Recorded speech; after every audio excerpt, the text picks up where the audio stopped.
Josué 24, 14 e 15. Diz assim: agora, pois, temam o Senhor e o sirvam com integridade e com fidelidade. Joguem fora os deuses que os pais de vocês serviram do outro lado do Eufrates e no Egito, e serviam o Senhor. Mas, se vocês não quiserem servir o Senhor, escolham hoje a quem vão servir.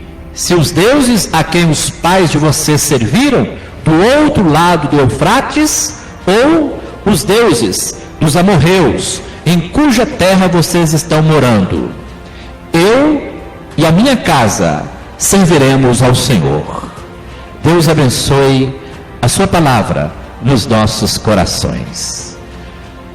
O tema da mensagem é: eu e a minha casa serviremos ao Senhor.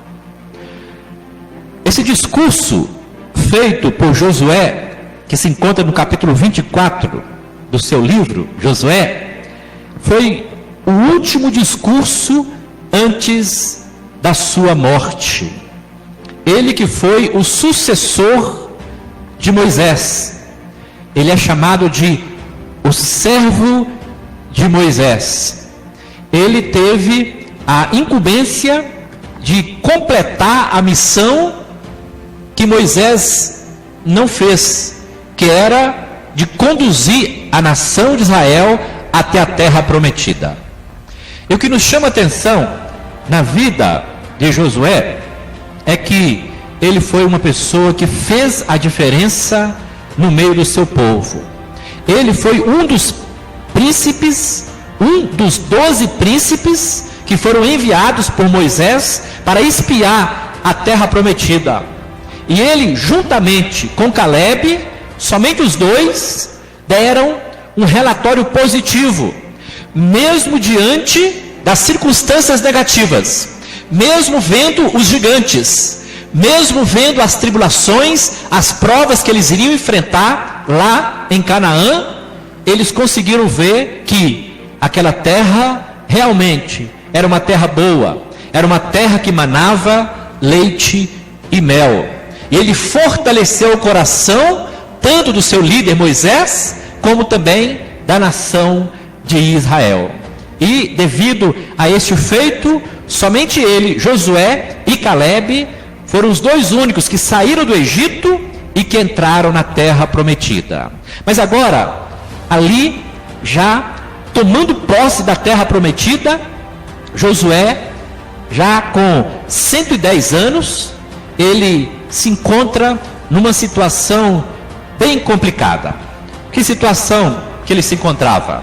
Ele viu que a nação de Israel, eles haviam tornado para os seus deuses, haviam tornado para o paganismo, eles haviam se afastado do verdadeiro Deus, o Criador dos céus e da terra. E sendo assim, Josué, ele chama a atenção da nação de Israel e ele faz aqui um discurso.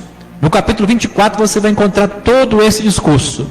E Deus começa a falar, por intermédio de Josué, tudo que Deus havia feito, de onde ele havia tirado, quem que ele chamou primeiro.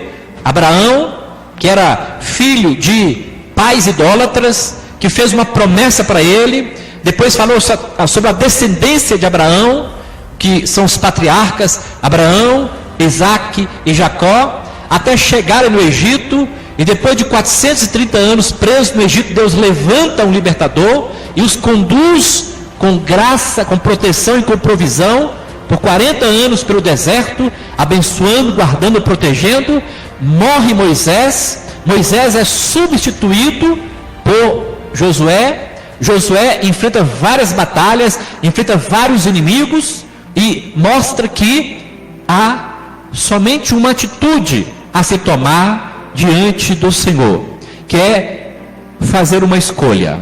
E aqui no capítulo 24, Josué, ele faz com que o povo faça essa escolha.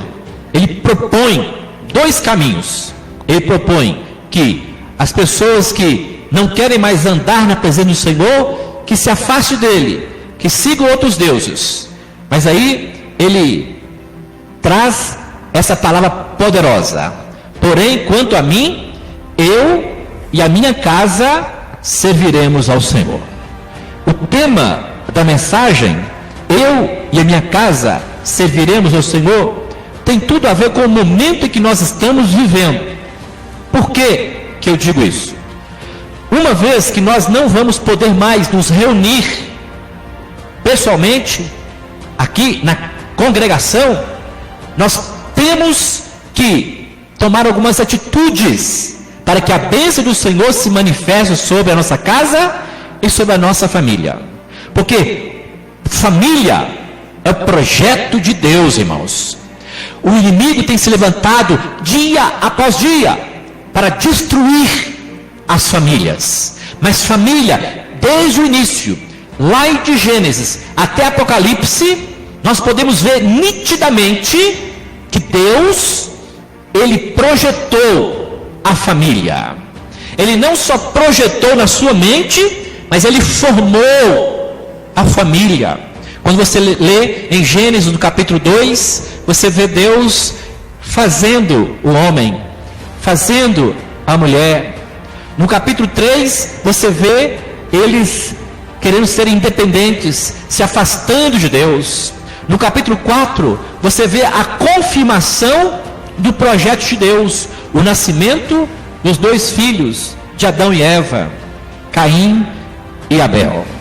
E ao longo de toda a Bíblia, você vai encontrar inúmeras situações e inúmeras famílias, sobretudo famílias pastorais ou ministeriais, famílias que foram chamadas com o propósito de entrar no projeto inicial que Deus havia estabelecido lá no Jardim do Éden. Deus chama Abraão no capítulo 17 de Gênesis e diz: Abraão, em ti serão benditas todas as famílias da terra. Se em Adão o projeto foi de uma certa forma adiado, não foi cancelado, foi adiado, Deus restaura a promessa em Abraão, dizendo: eu vou te abençoar, Abraão. Eu vou abençoar não só você, mas toda a sua descendência. Todas as famílias da terra serão benditas, serão abençoadas por meio da promessa que eu estou fazendo a você. No Salmo 127 diz assim, que se o Senhor não edificar a casa, em vão vigia a sentinela. Casa ali no Salmo 127 significa família. Se Deus não edificar a família, em vão vigia a sentinela. Então Deus tem que ser a base da nossa casa, a base da nossa família. Para quê? Para que o plano inicial, o plano original dele se estabeleça nas nossas vidas. E qual é o plano de Deus para as nossas vidas? No Salmo 128 você vai ver nitidamente o que Deus quer de mim e de você. O Salmo 128 diz assim, bem-aventurado é aquele que teme ao Senhor e que anda nos seus caminhos. Você comerá do fruto do seu trabalho, será feliz e tudo te irá bem com você. A sua esposa no interior da sua casa será como a videira frutífera. Seus filhos serão como o rebento da oliveira ao redor da sua mesa. Eis como será abençoado o homem que teme ao Senhor. Que o Senhor te abençoe desde Sião, para que você veja a prosperidade de Jerusalém durante os dias da sua vida, e vejas também os filhos dos teus filhos, e paz seja sobre Israel. Então aqui no Salmo 128 nós vemos nitidamente o projeto de Deus para minha, para sua, para nossa família. É uma família abençoada, é uma família próspera, é uma família que tem, primeiro, um homem como cabeça que teme o Senhor, e não só teme, mas anda nos seus caminhos. Depois você vê a mulher A mulher que ela é chamada de videira frutífera. É aquela que traz alegria para o lar, traz sabedoria para a família. É a mulher sábia que edifica a sua casa. Os seus filhos, diz a Bíblia, são como rebentos de oliveira.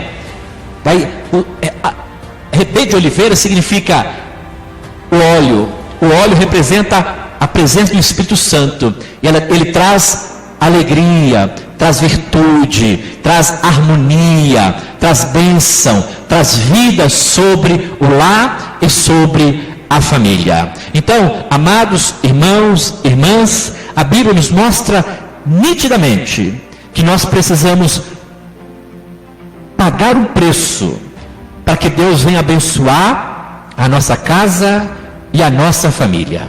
Agora, por que Josué ele fez essa declaração tão forte, tão conhecida por todos nós? Todavia, eu vou servir o Senhor, e não só vou servi-lo, mas a minha família também servirá o Senhor. Porque Josué, ele sabia do plano de Deus para as famílias. Então, a mensagem dessa noite vai em especial para nós que fazemos parte de uma família. Todos nós estamos inseridos numa família, e nós precisamos valorizar a nossa família. Nós precisamos valorizar aqueles que Deus colocou ao nosso cuidado.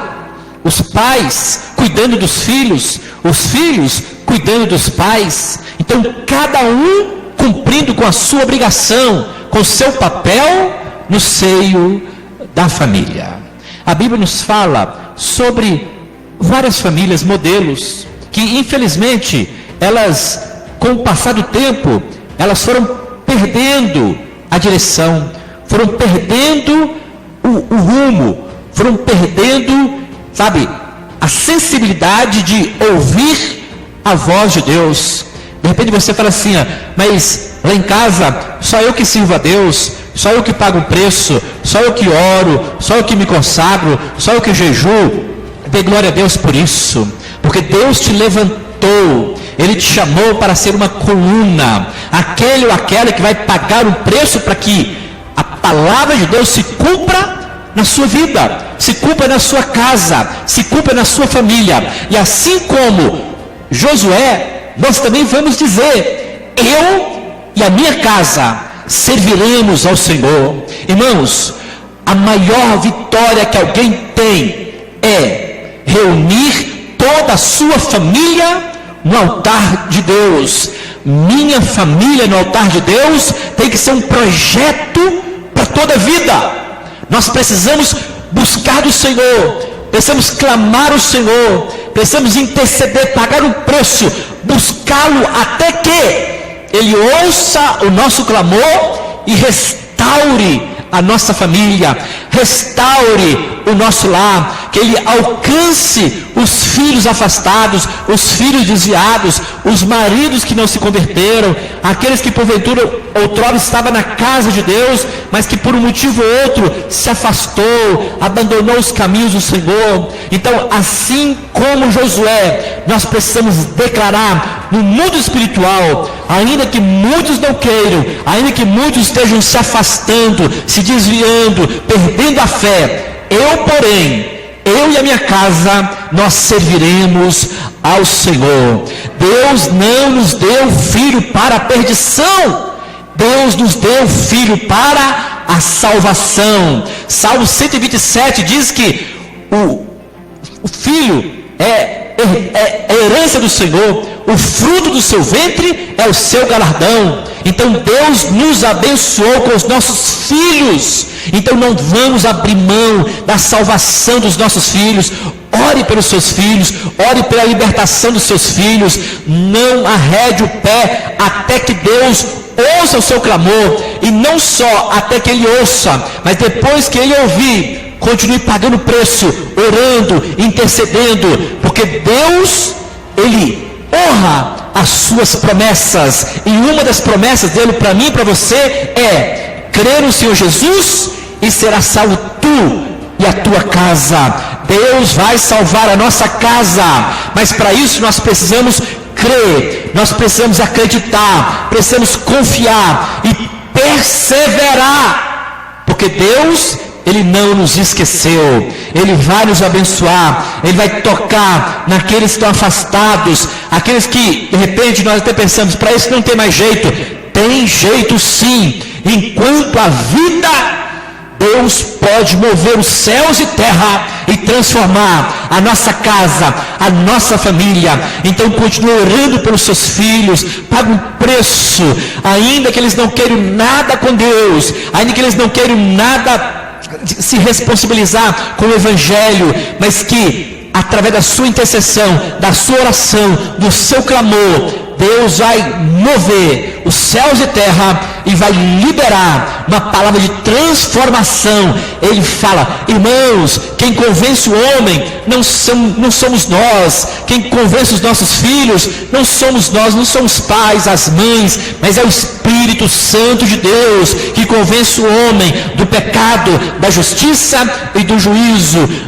Nós precisamos interceder, pedir ao Senhor para que através do seu Espírito Santo Ele fale ao coração dos nossos filhos. Eu estou falando de filhos, mas de repente você, esposa, tem orado pelo seu marido, continue orando. Olha, não existe nada, absolutamente nada impossível para o Senhor. O que é impossível para os homens se torna possível para Deus. Então ore e declare, eu vou servir a Deus, mas eu não vou servir sozinho. A minha família vai me acompanhar, os meus filhos vão me acompanhar, meu marido, minha esposa, eles estarão comigo, porque é projeto de Deus salvar todas as famílias da terra por meio da promessa que Ele fez ao seu servo Abraão. Amém, amados? Então vamos orar. Não desanime, não retroceda,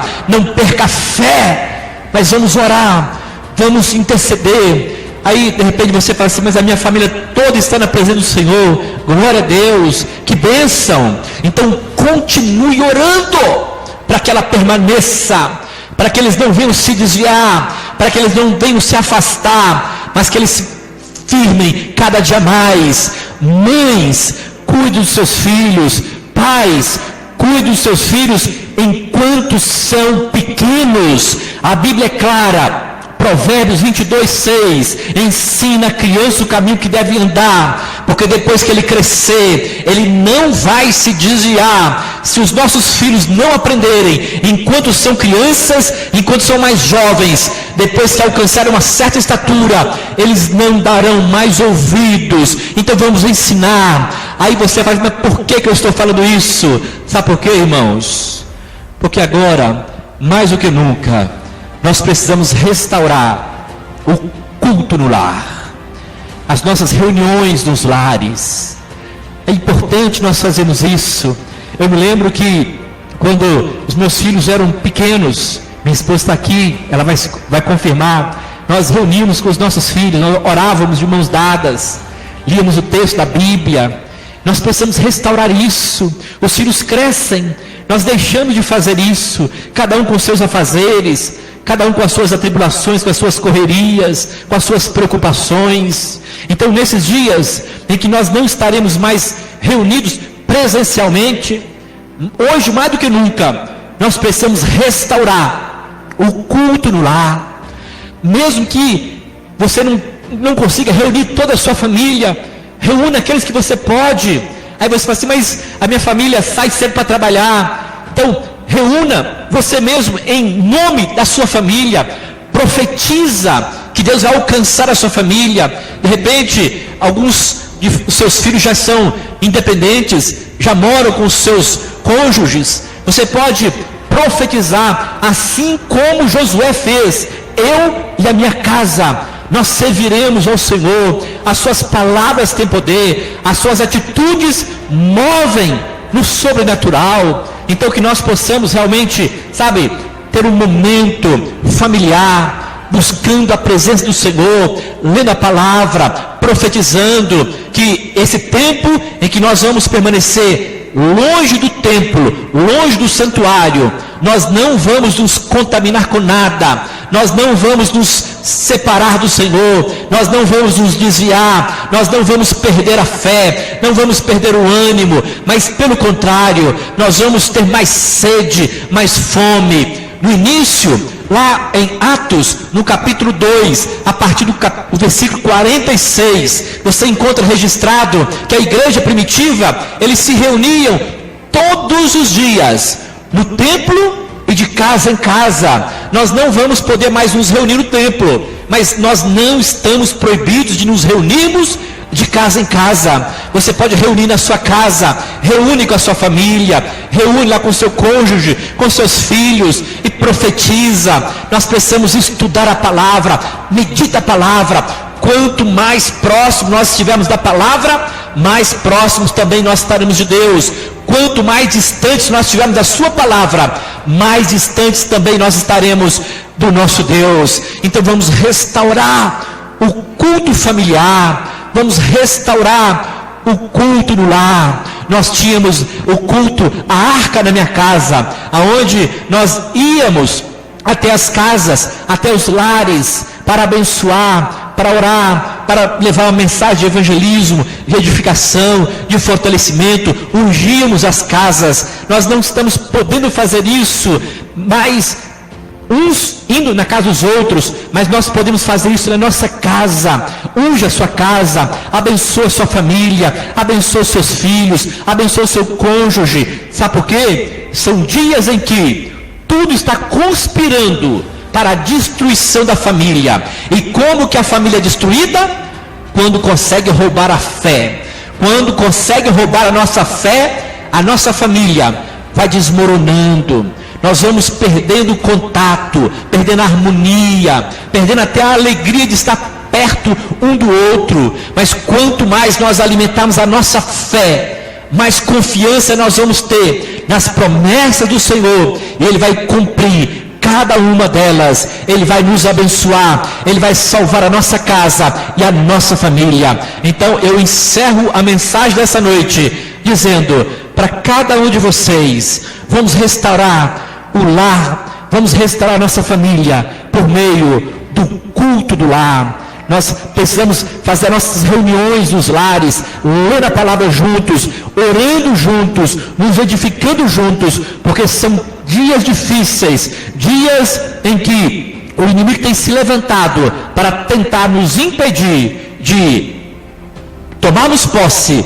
das promessas de Deus para nossa casa e para nossa família. Então, ore pela sua família, pague um preço pela sua família. Deus vai te honrar, Ele vai te abençoar, por mais impossível que você imagine que seja.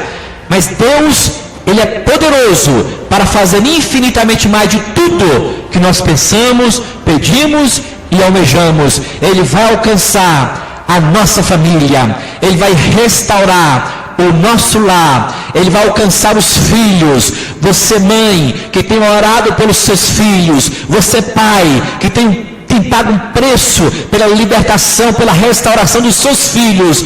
Deus não te esqueceu. Ele vai operar, Ele vai confirmar a bênção sobre você, sobre a sua casa e sobre a sua família. E você vai dizer, assim como Josué: eu e a minha casa serviremos ao Senhor. Aleluia. Deus abençoe a sua palavra nos nossos corações. Amém.